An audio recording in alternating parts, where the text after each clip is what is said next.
Hello friends, welcome to my YouTube channel. So today in this video I am going to show you how to set the fingerprint unlock in this device. So before set the fingerprint unlock, we need to set a screen lock. Then only we can enter the fingerprint unlock in this device. So in this device I already set a screen lock. You can see this unlocked. So let me show you how to set the fingerprint unlock in this device. For this, go to settings, tap on security and privacy, tap on device unlock. Then here you can see the option face and fingerprint unlock. Tap on this one, tap on fingerprint. Then here we need to enter our current screen password. So the procedure, you can see the screen fingerprint scanner is enabled. So the procedure to enter the fingerprint lock in this device, first we need to touch the fingerprint scanner with the finger.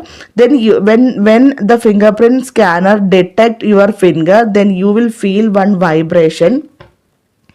Then you lift your finger, then again touch it. When you feel the vibration, lift your finger, again touch it, and do the picture complete. Okay, you can see. Yeah, it's done. Tap on done.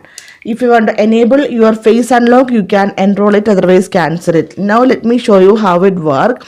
Then lock the device. Now you can see the fingerprint scanner is enabled. Touch the fingerprint scanner, it is unlocked. It's very nice, right? So simply in this way you can enable the fingerprint lock in this device. So hope you guys enjoy this video. Thank you for watching. Thank you. Bye bye.